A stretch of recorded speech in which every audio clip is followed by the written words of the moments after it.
Welcome to Work from the Inside Out, a podcast that highlights real-life stories, practical strategies, and best practices for transitioning your career from unhappiness and dissatisfaction to fulfillment, meaning, and joy. Now here is your host, career and executive coach, Tammy Guler-Loeb. Hey everybody, I am so delighted to introduce today's guest, Ellie Steinbrink. Ellie is an expert stylist and personal brand coach and owner of Style Decoded. She works virtually out of her home in Omaha, Nebraska. She's a Midwest-born fashion lover on a mission to help professional women show up as the bosses they are without all the hassle. She started her business to help women embrace an authentic style, aligning their insides with their outsides, all while feeling 100% confident in their own skin. Styling is her passion, but it hasn't always been her job. Ellie spent 20 years of her career in client service, advertising, developing brands, blogging, podcasting, and creating marketing and social strategies for clients, ranging from Fortune 500 giants to individuals building their personal brands online. To say she knows a thing or two about marketing and branding is an understatement. In 2020, she had the opportunity to merge her professional experience and her passion into a personal styling business. Now, Ellie loves teaching women how to define and own their unique personal brand through style. Please join me in welcoming Ellie Steinbrink. Welcome, Ellie. Thank you so much. It's a delight to be here. Thank you for being here. So, as you know, Ellie, on Work from the Inside Out, we love to begin at the beginning. So take us back a few years and tell us a little bit about your formative years and how they may or may not have informed where you are today. Well, I'm going to go way back. Okay. And I'm going to reveal my age here now, but I was born in the 80s. Okay. I grew up on a farm in Iowa. And my mom must have drove my mom crazy, because this is what my days as a young girl looked like. As I was bopping around the farm and doing all sorts of things, whatever activity I was doing, I needed to have the perfect outfit to go along with the activity. So if I was dancing at that time, probably to Michael Jackson or some other 80s music at the time, I needed to have the perfect dancing outfit. If I was playing school with my sister and my brother, I needed to have an outfit change for that. And then yet again, if I was going outside to play on the farm, then there was yet another outfit change. So now, being a mom myself, I can imagine this must have been somewhat frustrating, but it shows that even in those youngest years of my life, there was a little spark of passion in regards to what I was wearing and feeling very connected to what I had on and how it made me feel. And, I grew up in a very creative environment. My mom is an artist. And so I was exposed to so many things, from color to form and shape and texture and pattern. And it was something I loved. I've been creative all my life in various different forms.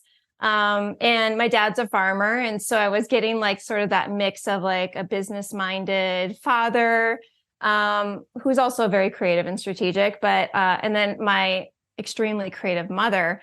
And, that was sort of the environment I was growing up in. So, fast forward to going into college, and here I am thinking, okay, I really want to continue to have some creativity in my life in some shape or form.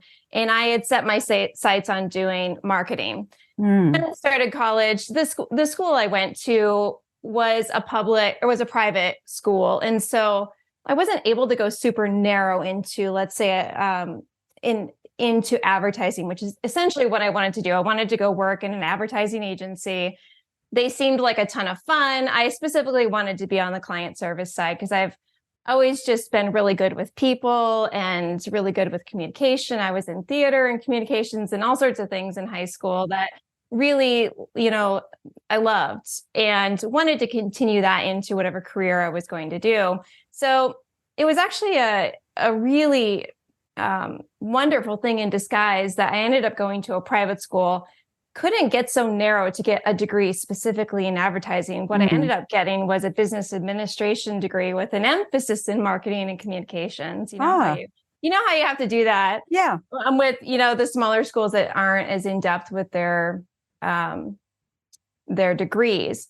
But, I got out of college and it was my goal to work in an advertising agency, and, work my way up. And so I did just that. I started as an intern doing all of the, the dirty work and seeing all of the ins and the outs of an advertising agency, which led me to my first sort of entry-level client services job. And then for the next 15 years, I spent my time in advertising agencies and did eventually work my way up to be a director of client service.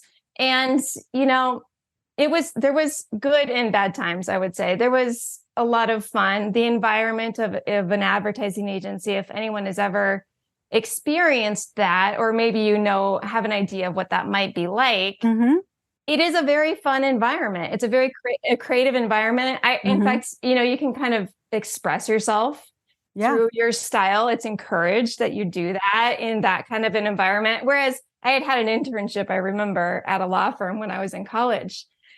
And I remember so distinctively looking around and thinking, okay, everyone is wearing a suit and it's either black, navy, beige, Right. tan. There was not expansiveness in terms. And I remember thinking, okay, I don't know that I could work in this environment, which I think sounds funny that I say it out loud now, that I knew at that time already that I needed to be in an environment that embraced like expressing your own creativity. So, long story short, my time at the advertising agency was wonderful in many regards. It taught me so many things about working with a number of different clients, very, very large clients, going into corporations and understanding what it's like, to work in those corporations, the ins and the outs, being kind of the liaison between a creative team and my client. It was a wonderful experience. But here's the thing.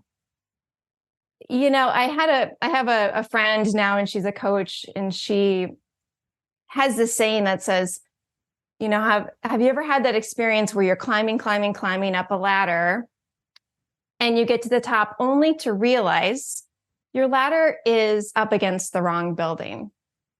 And that is what happened to me. I had gotten to this highest level as a director of client service. And I mean, honestly, I kind of hated my life. I wasn't excited about the work. And that was a big transition in my life too. I had recently had both of my kids. So my kids were 3 and under, very, very young. It was a difficult time in my life, but there was difficulties in terms of work-life balance, but I knew deep down that marketing was not it. And it was really hard to admit that to myself. Sure. I could kind of see my performance declining. I don't know how visible it was on the outside to my coworkers, but I could feel myself becoming less and less engaged. And I knew a shift had to happen. And if you get to this point in your career, if you are at this point in your career and you have these feelings, you know what I mean. It's a very scary thought to think, oh no, what do I do now? I just worked for 15 years to get to this point. I've become an expert. And now I'm having these doubts about if this is even what I want to be doing with my life. So at that point, when I was at that job in that work environment, I was lucky enough to be working with a coach that had been hired by my employer. Wow. Yeah, it was an incredible benefit that they were offering to their employees, and a risky one, but I think also a one that really paid off for the employers, because I think it really did help me as an employee discover, okay, I am willing to admit that this isn't the thing for me. Not only was it advertising agencies are classically kind of workaholic environments. And I really got sucked in terms of that point. I really had no work-life balance, and it was extra challenging from that standpoint. But I was willing also to admit that this was not the thing that really got me excited. And what I did do as a move from that environment, and encouraged by my coach, or she, you know how coaches work, they don't actually tell you what to do, but they help you realize it yourself. The next step I took is I did want greater work-life balance. I ended up taking what was considered to be a part-time role, 30 hours a week, with an individual, an author and a speaker, a trainer, who I was going to be doing all the marketing for her and running their marketing team. It was a very small environment. The nice thing was that I was able to cut back on my hours. My daughter was going to kindergarten at that time. And so I was able to do something really wonderful and exciting, building this personal brand for my owner, while also still being able to have that balance of family life that I valued. And, you know, I know there are working women out there maybe who are listening, and, you know, and maybe the part-time role would not be what, you know, I guess what I'm trying to say is there's no perfect way to slice and dice it if you're a working woman. But for me, I came to recognize and value that I needed less time working in the office and a little more of that balance, that working, that life, my family life and my social life, and just time for me. Yeah. To express. So the next 4 years I spent with this family-run business, running their marketing. And that was a wonderful change for me. It was nice to have some boundaries around my work life. I did really enjoy the work, even though I think I knew that marketing was still not the end all be all for me. I really enjoyed the work. I met some wonderful people, learned some incredible skills, namely content marketing. That was really when social was really taking hold and becoming like a key part of how a company or a brand begins to market themselves. So I learned so much during my 4 years there, but I kept getting these nudges that this wasn't it. And in fact, I remember within this 4 years that I was working at this company, I had came upon a bout of insomnia, which was a horrible year of my life. But as during that time, to sort of like get some of this rest I was craving, I started to learn transcendental meditation. And so every day I was doing my 20 minutes of meditation. And I distinctly remember one of these meditation sessions and opening my eyes and having this sort of light bulb moment, like I cannot ignore this part of me that wants to lean into style, that wants to lean into helping women figure out their style. There's something there. And I can't describe why that even popped into my brain at that time. I mean, I know when I was working at the advertising agency, my coworkers would often, or my clients would often say, can you just come to my closet and help me figure out some stuff? Or can I go shopping with you? And I really remember thinking at the time, well, as if that could be a career. Wouldn't that be nice to like do this as a job? But I always flippantly just wrote it off as that's not a realistic thing. There's no way that could be real life for me. Oh, so that's so funny. Yeah. I'm curious about that you dismissed it so readily. Were you not aware that there were people out there doing this, or did you ever watch What Not to Wear? Of course, not everybody wanted to be quite like that. Yeah.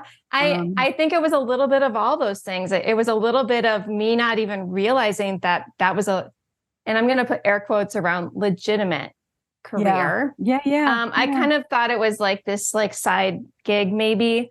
Yes, I did love What Not to Wear. I think I've seen every episode, and I did get a lot of my style skills from that one aspect of, watching I know someone who was on that show, actually. Oh, wonderful.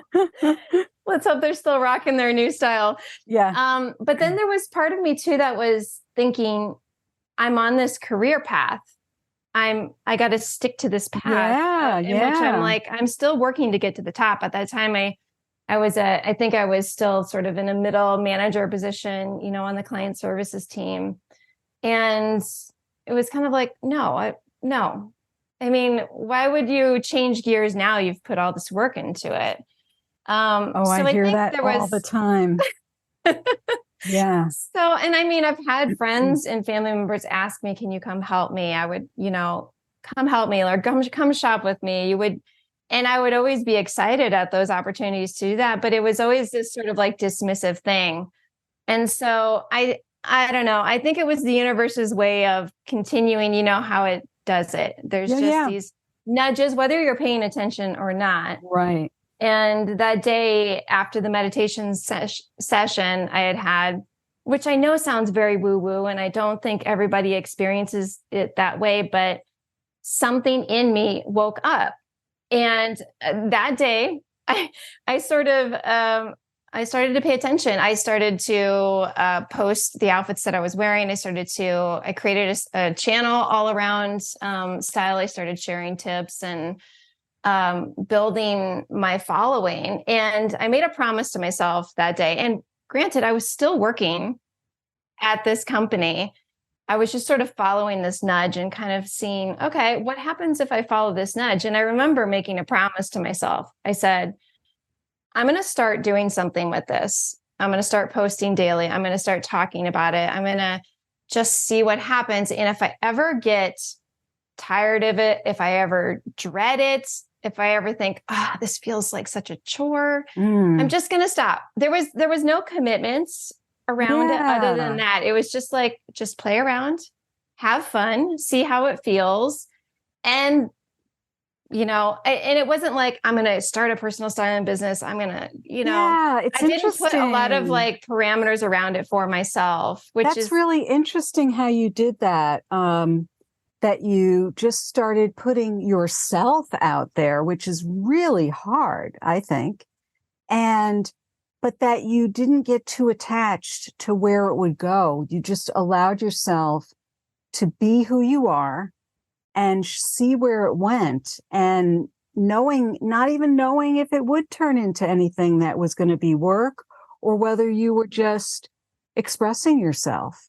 And I find that fascinating. I mean, so it sounds like when you started to do that, you were still probably thinking, well, I'm going to stay on this path I've been on, but I'm no longer going to ignore this desire to express my style or help other people with their style.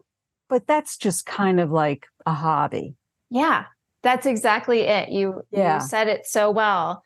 I had zero intention of leaving the company. I really did love the people I was working for. I loved the things I was learning and getting to work on. There were so many new, exciting things I hadn't had a chance to do at the agency that I was getting now, book launches and podcasting and just so many cool things. Yeah. But there was, and it's odd because it's not really like me in my personality to just kind of do something so non-committal. Like just because. Like just to play around for fun. I'm kind of an all-in person. So it's thinking back, it is ironic that I allowed myself to just kind of have fun, but I did. And the more I did it, the more ideas I had, the more I craved it. And I could feel myself sort of being drawn into this. And, let's say over the course of 6 months of doing this, I started to have thoughts of, oh gosh, I really wish this could be my life. Like, how could this be how could this be my life? What could I do?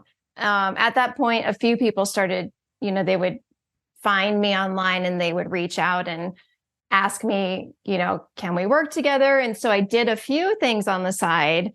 But I mean, not a lot, to be honest. So this was probably about a year. And then we hit 2020 and everyone knows that everyone's life shifted in some major way, in 2020. And the way that my life shifted is that I ended up losing my job from this small family run business. Wow. It was an industry that was reliant on in-person conferences, in-person training and keynotes. And at that time, like many other companies, we hadn't really shifted all of that to be virtual or online. It was all in-person trainings, in-person keynotes, events. And it was a scary time for that business. And they weren't sure. We were hearing, it's funny to say this now, but we were hearing business is not going to really come back to normal for another 2 to 2.5 years. And it was just too much uncertainty for her to keep the staff she had on at the time. And so in June of 2020, I was officially relieved of my responsibilities there. And I can't describe it any other way that I've just never felt so certain in my life that when I lost my job, the only thing I wanted to do was to start a personal styling business. It was like there was no other options on the table. I remember coming home and telling my husband and him saying, "What are you going to do now?" And I said, "This is what I'm doing. I'm starting." And of course we talked about it, but I was never so certain, which is odd again, because I'm not someone who naturally just wants to take a lot of risks. And this would be a huge risk during the pandemic, launching a personal styling business at a time when people were not investing in their style. No, they were sitting on Zoom in their underwear, right? Right. So when you think about it, it seemed like the worst possible time to start something. But I did. And here I am 3 years later and not looking back. It was the best decision I ever made. It felt like a 180, from where I had been the past 20 years. Wow. But and I won't sugarcoat it and say it was all good times. I mean, any entrepreneur knows it's super hard and there's ups and downs and there's days when you think, I want to quit and I'm not sure if this is going to work, but it kind of went back to that promise I made to myself a year or so ago of, if you wake up in the morning and you start to feel that dread, because I had started to feel that dread in past careers. Yeah. I had woke up thinking, oh, I don't want to go to work today. I can't do this. Yeah. Yeah. And even with all these ups and downs of that kind of emotional roller coaster you go through as an entrepreneur, there was never a day where I would describe waking up feeling dread. I have only woken up feeling excitement. Wow. Ideas, energy.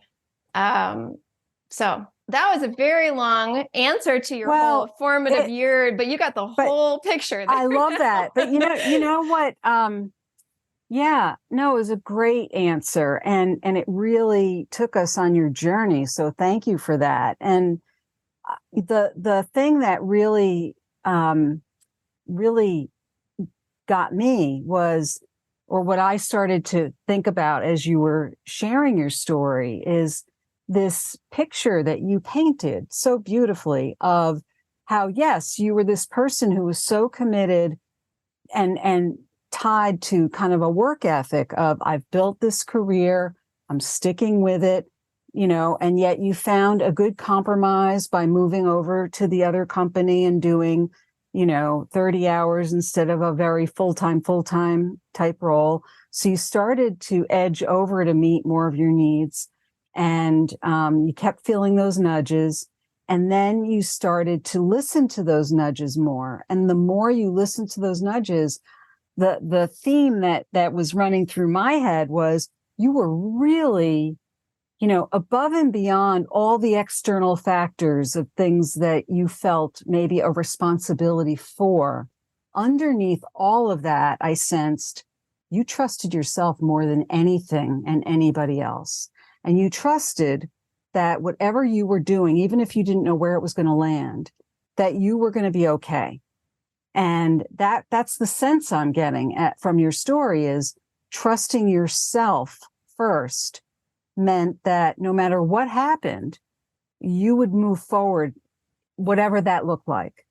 And if you had not listened to those nudges and not at least, gone in those directions, you would have been very disappointed in yourself for not listening to that voice.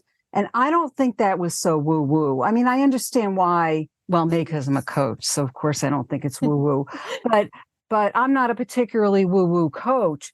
And yet I think that this is a thread that's been in your life since you grew up on a farm and had different outfits for different activities on the farm. I love that. As a child who also loved to dress up for different things, I can understand how much fun that must have been for you. And so it makes perfect sense. I think, what's really almost, what's almost really out of character based on your description of yourself is that you started this business in the middle of a time where people were not dressing up. If anything, they were dressing down more. And some people, I think like most workplaces, people have not gone back to, the level of business wear that they were wearing. I remember, for example, my husband and I were getting ready to go, I think, to a wedding or something, I think it was a year or more ago. And he went into his closet to get a tie, and he realized none of his ties were even the right kind of tie anymore. He went to the store to look for ties. They barely had ties in the store. Like, we had to go online and shop for ties because that's true. There's just certain things that people aren't doing as much of. It's not that ties don't exist anymore, but that was just, I was shocked, because why would I be paying attention to that? The world has undergone a major shift. And I just wanted to comment on something you said about trusting myself. And I do think, because I have sat and thought, what is the red thread between all these experiences in my life? And why at the age of 40 was I ready to make this about face? And what you said about trusting yourself is, I think those nudges were happening, like you said, from a very early age, but in high school, in college, and just that. And as I started my work career and really loving, like, finding the deals and figuring out how to be creative with the budget I had and putting outfits together that felt really good in a professional setting. But I don't think I was ready at those points in my life to trust myself the way I did when that final opportunity presented itself. It was so clear to me. But had I been at the age of 25, I don't think even though maybe the environmental circumstances might have been more ideal. So I do believe there's perfect timing in everything in hindsight, and which I think can be incredibly frustrating when you're trying to make a transition, because even back up 4 years before I started the business, that's when I was ready to make a change. I wanted change. I didn't know what the change was. At that time, I started talking with the coach about, because of course they ask you, what would you most want to do? And of course I talked about styling, but even then I wasn't ready. And so I do think there is just something to be said for the time that's needed for you to be ready to then step into whatever that calling is. And it's frustrating because when you're ready, you want the change to happen. Right. But I do see now how all those past experiences built me up to be ready, to have the skill set I needed to run this business, to have the business skills, to be able to understand how to work with clients and how to service clients in a really wonderful way, how to do my own marketing and content and budgeting and all of those things that I had learned over the past 20 years. Right. Now it was my chance to then implement and do that for myself, for my clients. So it seems sort of like it didn't make sense at the time until all of a sudden it did make sense. Yeah, I know. I understand what you're saying. And I think that what you're pointing to is actually critically important to people who are considering a change or need to feel that trust in themselves, that kind of confidence to go ahead and start to put the things in place. You were putting things in place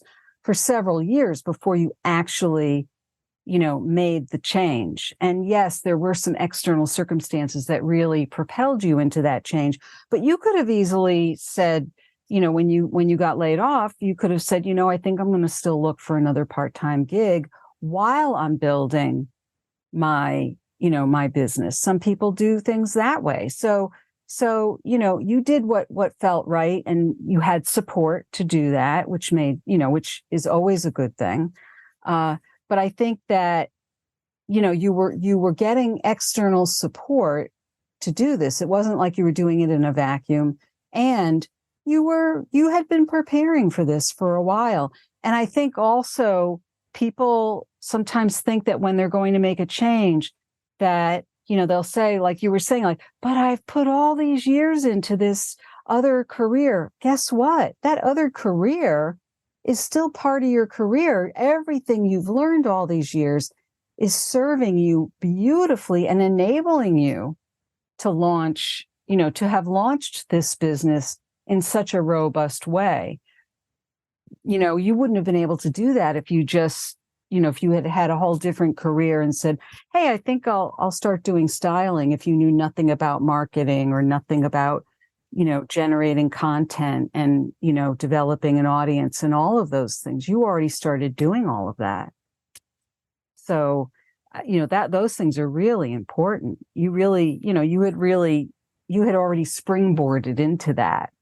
Yeah. So tell us what your business looks like today, and what kinds of things you're offering, and what people, if people want to get in touch with you, what is it that they would avail themselves of? Yeah, I'd love to. And this is where my services reflect perfectly the experiences I have had. Mm-hmm. Because where I felt passionate is when I'm working with professional women, I understand that they're working really hard to develop a personal brand for themselves.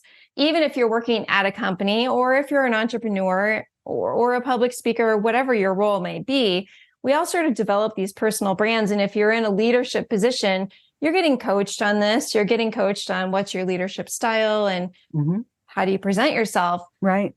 I know a big important part of this package of your personal brand is your style. Mm-hmm. And, whether we like it or not, when we show up and, when we walk on stage, let's say, or we walk into a big meeting or a big contract negotiation, impressions are going to be made. This is sort of like the icky part that we don't really want to think about. Yeah. What are you saying as you walk on stage? What can mm-hmm. people get from you mm-hmm. in those first few moments before they even hear you speak? Yeah. And then, of course, once they get to know you, how does your outsides reflect your insides? So I think it's kind of fun, with your podcast, Work from the Inside Out. A lot of my clients have done a lot of their own internal work to figure out, who am I? What kind of leader am I? What is the vision I have for myself and for my career? And it's so fun to then be able to align that with externally, then how are we showing up in a way that feels authentic to me? Mm-hmm. Mm-hmm. So that's kind of a bigger picture of what I'm doing with professional women, is really helping them just kind of own who it is they are on the outside and having it feel more aligned. Because I think we have the temptation, especially in work environments, even just in general as a professional woman, of how we think we're supposed to show up, right, and how we're supposed to look. And let me tell you, we all know there's a lot of rules and expectations out there about what women should wear and what we should not wear and what a professional woman should look like. And as we know, COVID and the pandemic has sort of broken down some of those, but it's still there. Yes, it is. Yeah. I think a lot of women feel pressure to follow those, or else, if I need to look a certain way, if I want to be successful, or if I want to get that promotion, or whatever the case may be. And what I want to empower women to do is, what feels good to you? Yeah. And then how can we turn that into a visual expression? Right. So that, when you do get up on stage, right, you don't feel like you're just wearing a suit, a costume that you feel uncomfortable, and you're wearing something you feel comfortable in, two, that says something about you. So, in general, that's my goal, is to really help that inside version of us get expressed on the outside. Right, right. And I think when you can marry those two, nothing can stop you in terms of personal power, your courage, your confidence. It really just propels all of that. So my services range, anything from, a 90-minute style audit call to a half-day VIP session where we define like the building blocks of your style brand. So we define your personal style. We figure out what your best colors are through a color analysis. We talk about the best shapes and silhouettes for your body. Mm-hmm. All the way to full-on wardrobe styling and shopping services. So there's kind of a gamut there. I'm also a speaker, so I love speaking about this influence that style has to harness your confidence, to propel your career forward, to propel yourself forward. So, and where you can find me, I am on LinkedIn. So I'm just under my name, Ellie Steinbrink. I'm on Instagram. I post there regularly at style.decoded. And then also you can find out a lot more about all of what I just said on my website, which is great. My name, elliesteinbrink.com. Well, and we will have all of that in the show notes.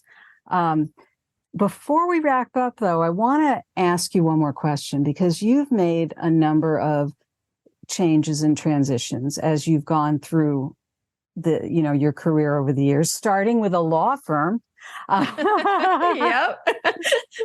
Starting with bean walking when I was a kid. Oh, there you go. See? Yep. I love that. That teaches you grit. Yeah, I bet. So what would be a key piece of advice you might give our listeners, many of whom are considering what's next for them? And I think, of course, many of them, as they're thinking about these things, will now, as they listen, be thinking about, how they show up visually as well. I think people often do think about that, but don't know what to do about that. So that's part of the picture. But what would you say is a key piece of advice for people who are looking to make some kind of a transition or change professionally? So what I wanted to say is, in that moment when you're wanting to make a change and you're feeling like all this work you've done up to this point is going to be lost. Yeah. And you have that moment. I remember this moment of feeling like I'm starting over. I'm at now the bottom. It's sort of like that bottom of the barrel moment. Like, you're a beginner again. And there's something beautiful about being a beginner, but there's also something a little frustrating about being a beginner when you think about trying to build a career and a life for yourself. And so if you're in that space where maybe you've worked for years to build yourself up in a certain career and you're feeling like, but will I just be throwing all this away, all this work I've done away? And I just want to encourage you to maybe expand your thinking about how maybe that was the perfect build up for what is coming next. As I said, the experiences I had in my past, learning how to deal with clients, content marketing, speaking, how to be an eloquent speaker, be confident up on stage, branding, all of these things seemingly disconnected really was a crescendo to then what I did in my business. And I didn't necessarily fully realize that until after I had made the shift.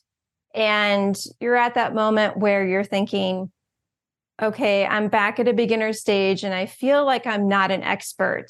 But when you start to do the fact finding, you realize, oh gosh, I'm already an expert at all these skills. I'm just bringing it over into a new world. Yeah. And so I don't want you to forget about all the great things you've already done and have it inform then what the next thing you're doing. And the other thing I would say is let your values guide you, because that shift I made from a very intense agency life to a part-time job was led by my values of, as a mom whose husband travels most of the week, I needed more time with my kids. And that was again, a decision that was very personal to me, not going to be for every working mom, but that led me to the next step. Like you said, that very next small step. Right. So I think the more I became in tune with what was super important to me, it allowed me to, okay, let's take the next step, and then the next step, and the next step. Yeah. I love the way you laid that out and outlined that. I think it's something that people can really get their hands around and understand and apply it to themselves. And that, I think, is very important. Thank you so much, Ellie, for being here today. I really loved hearing your story and hearing where you're going with things. And I wish you all the best going forward. Thank you so much, Tammy. This has been really fun. It's been great to get to know you. So thanks again for having me on. A pleasure. I hope you enjoyed my interview with Ellie Steinbrink. It was so interesting to speak with her and learn about her early life transitions and her current work. In fact, she is offering my audience a free gift: 6 style tips for public speakers to create memorable outfits. It's a free guide that includes 6 go-to style tips for making your outfits more impactful, whether you're on stage or just in a big meeting. Go to elliesteinbrink.myflowdesk.com/public speakers. And I will put that link in the show notes as well. Thank you, Ellie. Are you anticipating your next professional move? Check out my award-winning book, Work from the Inside Out: Break Through 9 Common Obstacles and Design a Career That Fulfills You. It's available on my website, Amazon, Barnes & Noble, independent bookstores, or through your local library. If you were inspired by this episode with Ellie, please share it with your friends and colleagues, and please do subscribe so you don't miss the next episode. Remember, subscribing is always free. If you're enjoying the podcast, it would mean so much to me if you would write a brief and honest review on Apple Podcasts. It's easy to find. Just go to my website, tammygulerloeb.com/podcast. Click the link near the Apple Podcasts button and follow the instructions provided there. You can also help sustain this podcast by buying me a cup of coffee. Just go to buymeacoffee.com/TammyGL. Since this podcast is self-funded, your support is appreciated. Thank you so much for listening. And remember, it's never too late or too impossible to increase your sense of fulfillment and satisfaction in your work and other meaningful activities. Let me know how it's going for you. I'd love to hear from you. Bye for now. Thank you for listening to the Work from the Inside Out podcast. For more information, you can find us at www.workfromtheinsideout.com.